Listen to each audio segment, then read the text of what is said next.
Barely 10 months since arriving here, you decided to pack up and go home. Why? I decided to go home. Recently lang, nag-book lang ako ng ticket.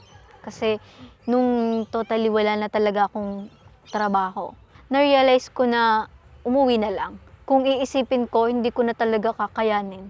Kamusta kabayan? Welcome to the Pinoy Expat. Dito sa Pinoy Expat, pag-uusapan natin ang iba't ibang aspeto ng buhay ng Pilipino sa ibang bansa. At ang buhay sa ibang bansa, hindi laging masarap, hindi laging masaya. Ika nga nila, it's not always rainbows and butterflies. Ngayong araw kasama natin si Chrissy, isang estudyante dito sa Australia na makalipas ang maikling panahon na 9 na buwan, nagpa siyang umuwi ng Pilipinas. Samahan niyo ako at pakinggan natin ang kanyang kwento. Hi Chrissy, kumusta? Hello po, ayos naman po. Kumusta ang buhay dito sa Australia so far? So far, mahirap. Mahirap. Okay, before we begin, tell us a little about yourself. Your name, your age, and saan ka sa Philippines? My name is Mary Joy Ilagan, but you can call me Chrissy, 21 years old. In the Philippines, I live in Taal, Batangas. So, Batanggenya. Opo, Batanggenya. Alae. Ganun. Alae. Okay. Kailan ka dumating dito? Dumating po ako dito ng August 2, 2023. 9 months na po ako dito. How did you prepare mentally and financially sa pagpunta mo dito? For mentally, hindi ko siya prepare. Also financially, kasi nung dumating po ako dito, hindi ko naman siya binalak, hindi ko siya planado.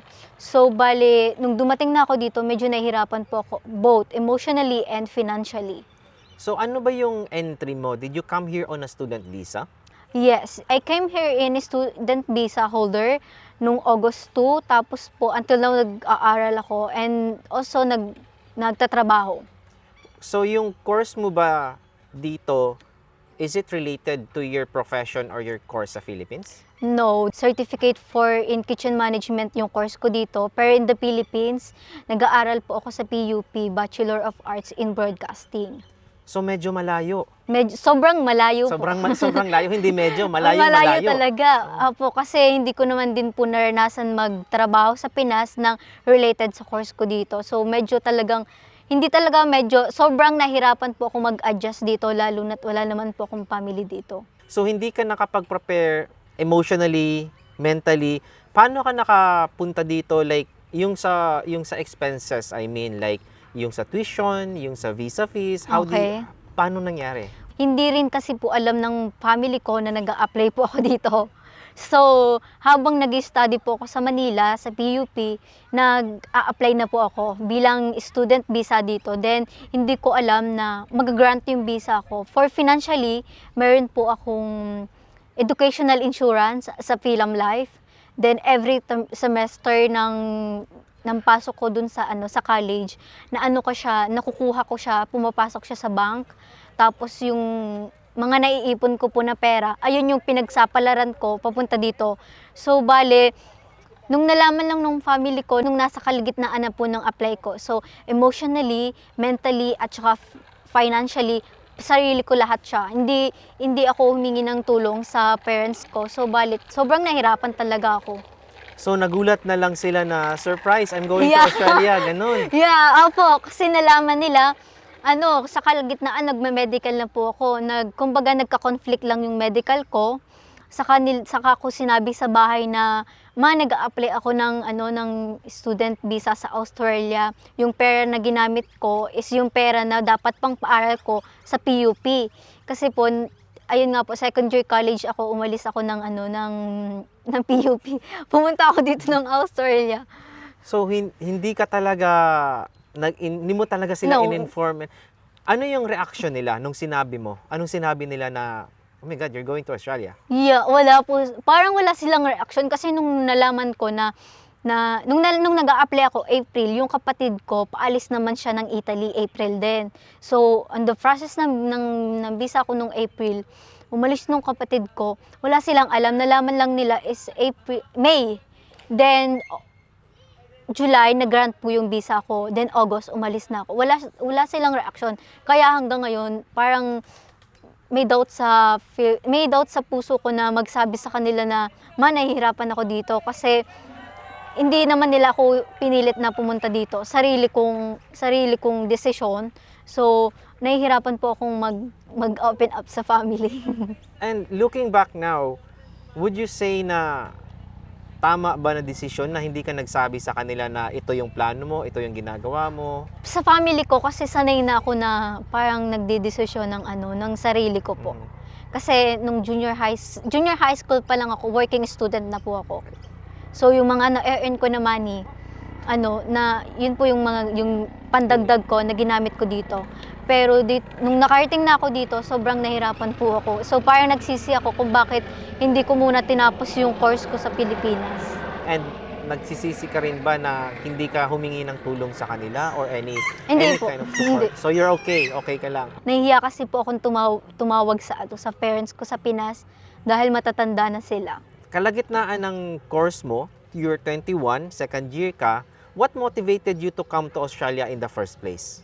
Nabalitaan ko lang kasi po yung process dito is mura. Mhm. May yung family ng boyfriend ko sabi sa akin, Chris, merong appliance sa Australia, mura lang, 130 lang, tapos student ka na, tapos makakapagtrabaho ka pa. Then ako po, naglakas ako ng loob mag-try dito. Okay, so parang yun yung nagtulak sa'yo na, okay, why don't we Opo, try pero Australia? hindi ko siya planado. Mhm. Hindi ko rin gusto na makarating dito kasi yung pamilya ko nasa Europe, nasa Italy. Mhm. Mostly yung mga pamilya ko po nandun. So parang naisip mo na lang, okay, why not give it a try? Hindi mo naman inakala na ma-approve agad. Hindi ko po inakala kasi nag-apply lang ako ng April tapos August yung intake ko, yung papunta ko po dito.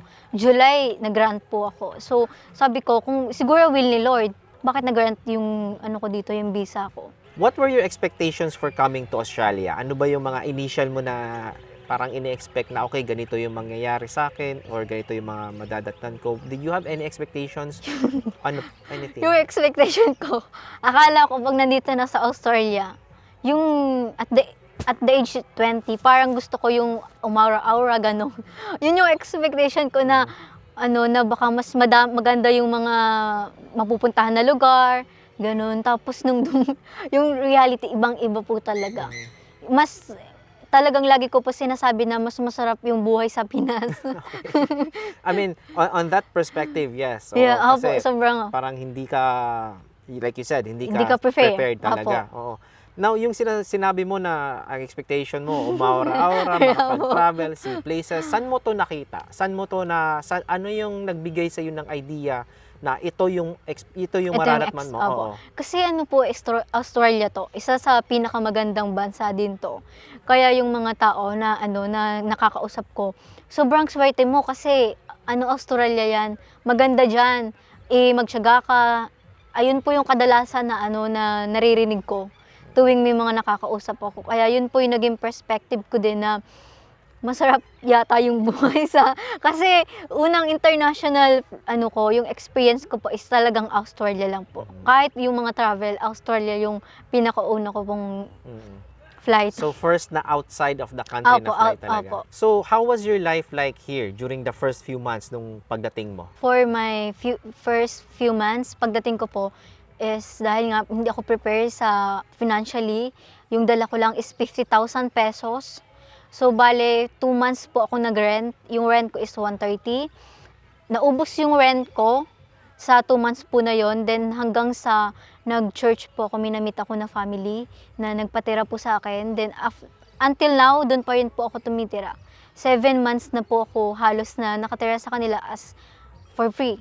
For free? Yeah. Napaka-generous naman ng family na yan. Pwede mo batiin natin yung family Hello, na yan? Ate Abby, Kuya. Andriano family, hello po. Thank you so much for letting Chris stay, no? 7 months for free. 7 months. Nakilala ko sila sa church. Pero hindi lang sila yung isang grupo sila ng family na naging pamilya ko po dito. Yung sa first 2 months, naubos yung pera mo Opo. sa rent. And were you able to find any job at all to, kahit pang daily expenses mo man lang? Hindi po ako nakahanap ng job na maayos, ng part-time. Usually casual pero hindi nagtatagal. So ano itong mga jobs na to? Cleaning sa hotel, nag factory din po ako. Usually na Dahil nga po related sa course ko yung cookery, so madalas kitchen hand. Yun po. You've been here for 9 months. Para sa'yo, ano yung pinakamahirap na part? Para sa akin, yung pinakamahirap na part is yung paghahanap ng trabaho. Kasi student, minsan or madalas hindi tinatanggap dahil kailangan is yung full-time. Dahil nga po student, yun lang po. Pinakamahirap talaga na makahanap ng work. Kasi sobrang laki din kasi ng bayarin dito. So, sa finances talagang hirap ka. What about sa meeting other people, yung social life mo? Yung social life, okay lang naman po. Madami po akong na-meet dito. Okay. Usually, yun po yung naging thankful ko kasi naiwasan yung lungkot. Madami akong na-meet na tao. Iba't iba, bata, matanda. And you met Adriano family. Andriano family. Apo. So once again, thank you so much for being so generous and kind. Yung kinikita mo during the first few months na you're doing casual job, would you say na sapat siya or hindi talaga, malayong malayo? For me, na libre po sa bahay, medyo nakakaraos. Medyo nagbibigay pa rin ako sa family ko kahit konti lang yung oras. Kasi malaking tulong yung libre ka sa bahay. Yun lang po yung pinakamalaking bills, rent, at saka yung tuition. Nung 7 months ko po na libre sa bahay, nakakatulong po, nakakapagpadala ako. Usually, pag may okasyon sa bahay, nakakapagbigay naman po. Hindi naman totaling ubos na ubos, pero kulang. Hindi po masarap yung buhay dito sa Australia. So, do you think na kung nakahanap ka ng stable na trabaho, sinasabi mo kasi ngayon na hindi masarap yung buhay, Apo. pero do you think kung nakahanap ka ng stable na trabaho, magbabago yung isip mo towards Australia na masarap? Yes. Okay. I think kung nakahanap ako ng work, kahit hindi mataas yung sweldo, pero sustainable siya, yung 24 hours makukumpleto ko yung a week, siguro yun magbabago kahit mahirap. Kasi yung bills kasi dito is every week. Yun lang yung nagagahol ako sa oras. Doon ako nape-pressure tsaka nai-stress. And during this whole time, hindi ka talaga nagkwento sa family mo na nahihirapan ka or what? Hindi. Nalalaman lang nila na wala akong trabaho. Kasi sinasagot lang ng mama ko, okay lang, makakapagpahinga ka. Hindi alam ng mama ko na ganto na parang halos gabi-gabi ka, kinakain ka ng lungkot. Iisipin mo saan ka kaya kukuha ng pang tuition.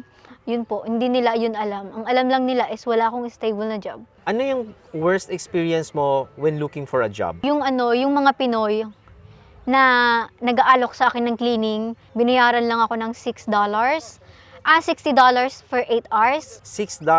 I mean, 60. $60 for 8 hours. Yes. That's Yes. $7.5 Yes. per hour. Na-realize ko na hindi pala siya considerate na dapat ganun yung maging salary. Tapos itong napag-decide ko na umalis na ako, may nag-offer ng help. Pero sinabi naman niya na hindi niya ako kayang bigyan ng mataas na sweldo. Inoffer niya ako ng $8 per hour. Yes. Isang bakery shop siya. So, parang sa isip ko na take advantage ako or talagang bibigyan niya lang ako ng tulong. Pero, yun yung mga na-experience ko. My God. Pinoy That's- pa yung Pinoy pa. Yun yung, hindi ko alam kung hindi na lang ako magsasalita about it. Baka mabash tayo, pero Imagine, nagpunta pa ako ng Warrnambool sa South Australia to look for a job kasi walang job dito sa Sydney. February, nagpunta ako ng Warrnambool, nagpunta ako ng Melbourne. Madami na akong na-experience na talagang dami-dami kong gustong ikwento na hindi ko naranasan sa Pinas. so kasi ang daming nagsasabi, maraming trabaho sa Sydney, maraming No. trabaho sa regional, wag ka lang mapili. Yung laging sinasabi, wag kang Opo. mapili. Would you say na naging mapili ka sa trabaho? Hindi, kasi meron nga akong na-experience na hindi ako binayadan sa job. Kasi it's not a tax. So, dahil nga po desperate ako, kinuha ko siya kahit wala akong kasiguraduhan. Hindi ako binayadan. So, hindi ako naging mapili kasi nakapagtrabaho naman ako sa kitchen, sa housekeeping sa hotel, sa staff all-rounder. sa cashier. Also, on the bakas, nagtrabaho na rin po ako. So, lahat kasi siya casual.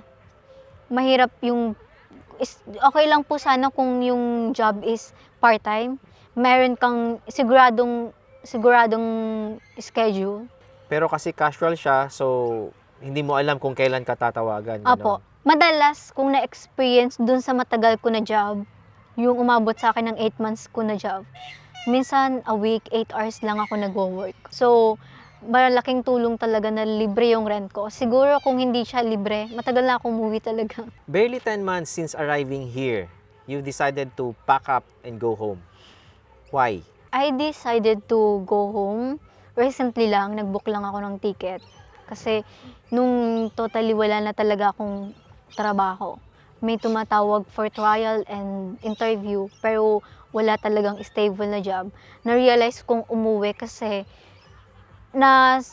sobrang tagal ko na rin tumitira dun sa bahay nila ate. Kailangan ko nang mag-move out. Palipat sa May. So, bale, sa May, magbabayad ng tuition, mag-move out ako ng bahay. Every week na yung rent. Dun yung food, transportation and all.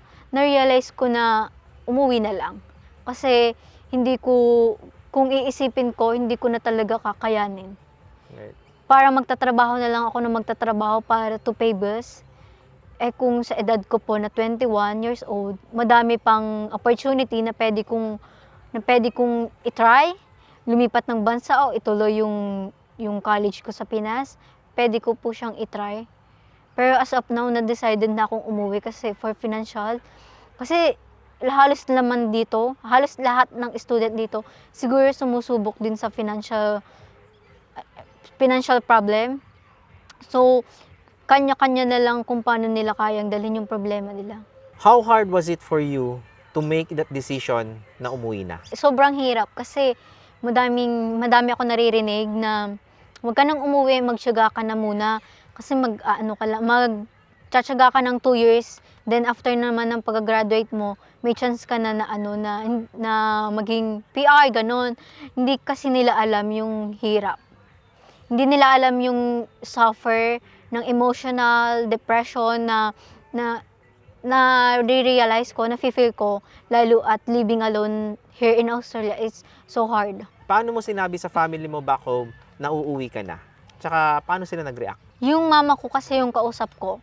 Sinabi ko sa mama ko na, "Ma, hindi ko na kaya dito mag-stay kasi magbabayad na ako ng tuition sa May 7 yung bayad. So, kaysa ibayad ko yung tuition ko, iuwi ko na ng Pinas." Kasi pag nagbayad pa ako ng tuition ko until 3 months yon, magre-rent na ako. Hindi ko nakakayanin kasi nung libre na nga yung bahay ko, halos hirap na hirap pa ako. What for now na kung sakaling mag-rent na ako, mas lalong mahirap mag-adjust. So, paano siya nag-react? Sabi ng mama ko, magtiyaga. Sabi ng mama ko ganito, magtiyaga ka.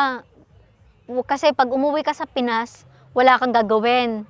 Hindi mo alam kasi mahirap na yung mag-apply sa ibang bansa uli. Nandiyan ka na sa Australia.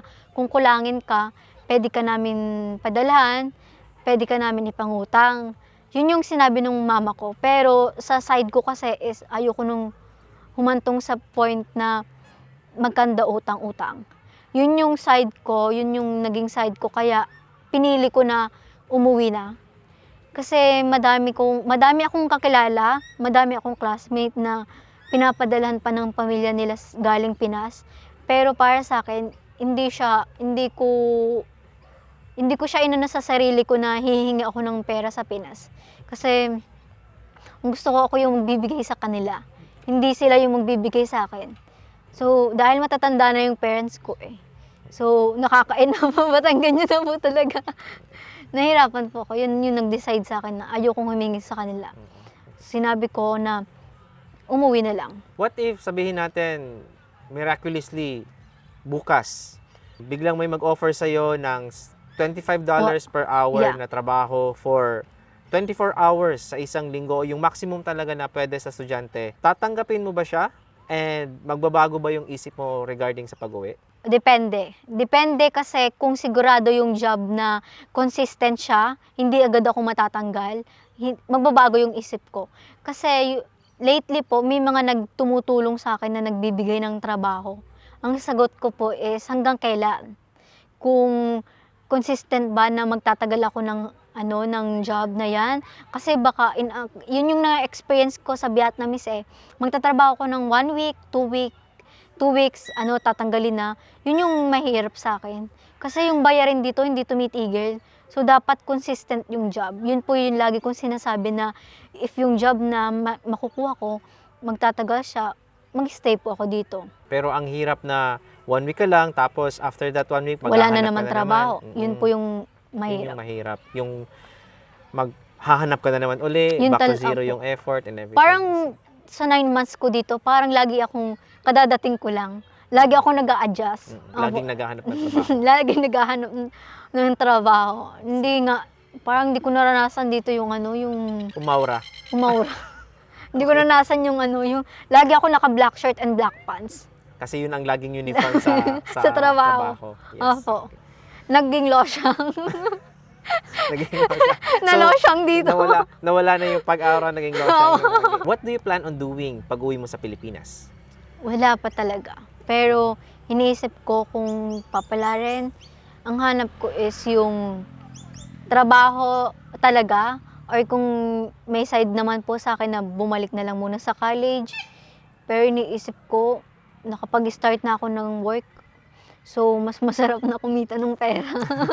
So, yung broadcasting course mo, parang hindi mo pa iniisip na ituloy as of now? Nagdadalawang isip ako na magulo kasi yung isip ko. Meron sa side ko na mag-aral muna, tapusin na muna kasi mas maganda rin yung may diploma, may tinapos. Meron sa isip ko na magtrabaho ka na lang kasi pagkatapos mo naman mag-aral, magtatrabaho lang din. So, mas mabuti na kumita na lang ng pera. Okay, so, sige, tanungin kita. Wala ito sa script, pero sige, tatanungin kita. Very famous na question, diploma o diskarte? Diskarte. Bakit? Hindi siya magagamit yung diploma kung hindi ka madiskarte. Hindi katulad ko, at the age of 20, halos in-explore ko, madami na akong nakikita na tao. Aanhin mo yung diploma kung graduate ka nga, kompleto yung may diploma ka nga, pero hindi ka naman umaalis ng comfort zone mo. Hindi mo mararanasan yung mga iba't ibang experience. So, kung madiskarte ka, madadala mo lahat yan. Tsaka, samahan natin ng kapal ng mukha. Ikaw, sabi mo, madiskarte ka. Apo. Ang dami mong nasubukan, lumabas ka ng comfort zone mo. Apo. Now, add a diploma on top of that. What do you think ang mangyayari? Siguro mas maganda. Iba pa rin kasi yung may diploma.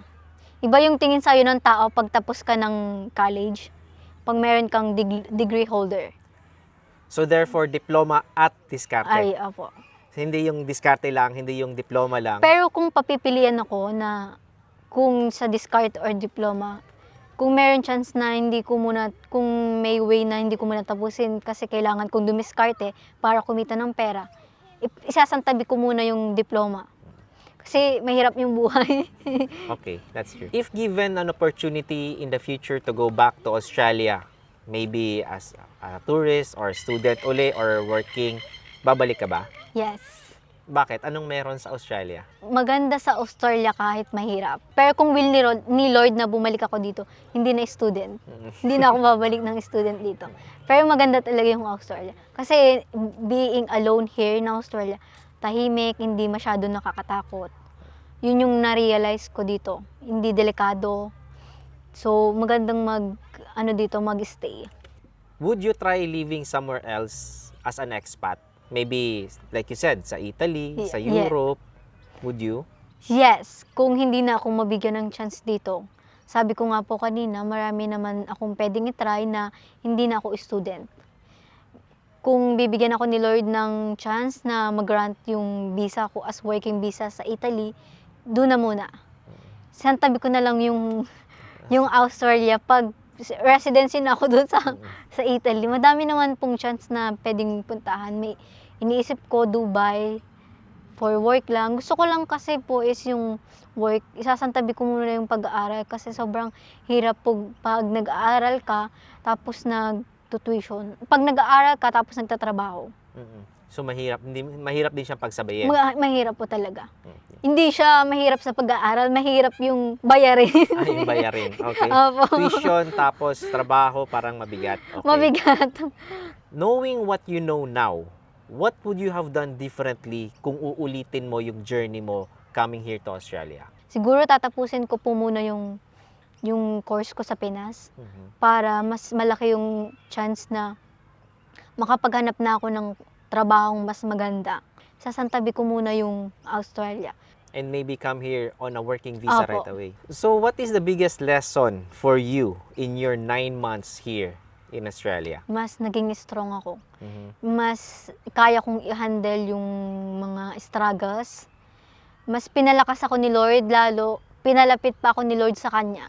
Kasi unang buwan ko pa lang dito, lahat ng pinakilala niyang tao is sa church. Doon ko na-realize na baka kaya ako nag-grant dahil gusto ni Lord na mapalapit, mas umano yung faith ko sa Kanya. Yun, yung pagiging faith ko kay Lord tumaas, lumaki.